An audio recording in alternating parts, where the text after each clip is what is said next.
আমরা পড়ব ক্লাস 9 এর বল ও গতি চ্যাপ্টার থেকে v equals to u plus এটি সমীকরণের প্রতিষ্ঠা। এই কোশ্চেনটি পরীক্ষা হলে আমাদের 3 মার্কের বরাদ্দ থাকে ক্লাস 9 এর টপিকস অনুযায়ী।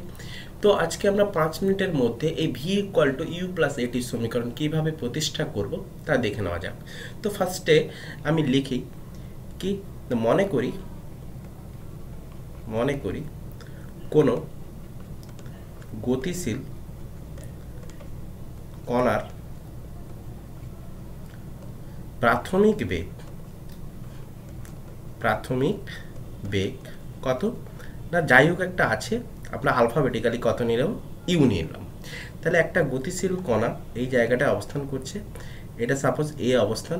আমাদের রৈখিক গতি ভাবতে হবে, সরল রৈখিক গতি।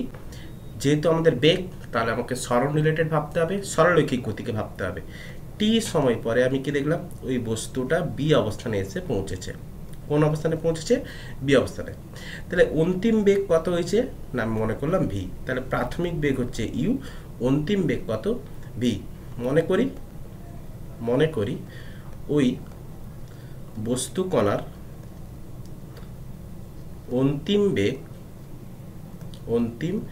বেগ কত না, ভি। ক্লিয়ার? এ অবস্থান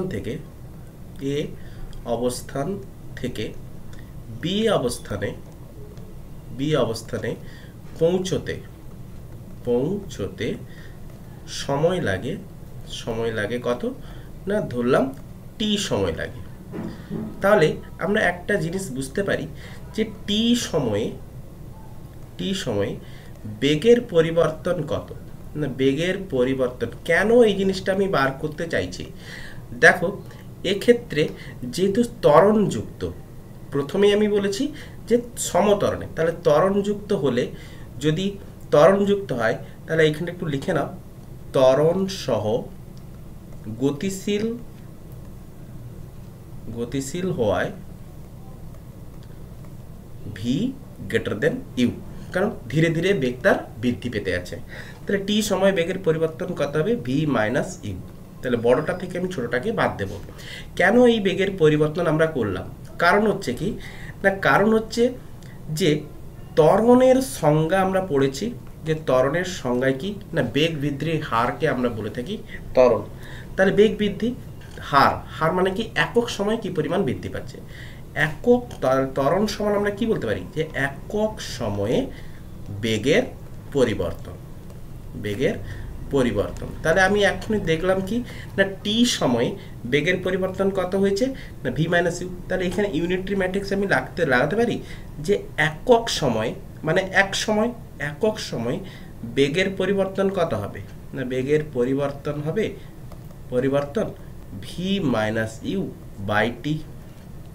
ক্লিয়ার? তাহলে এটা হচ্ছে কি একক সময় বেগের পরিবর্তন। তাহলে একক সময়ের বেগের পরিবর্তনের এই ভাষাটার কাছে আমরা কি লিখতে পারি, যে ভি মাইনাস ইউ বাই টি। ত্বরণের ইংরেজি নাম হচ্ছে কি এক্সেলারেশন, সেহেতু আমরা ত্বরণকে আমরা কি নেব না, এ সাইন দ্বারা ডিনোট করব।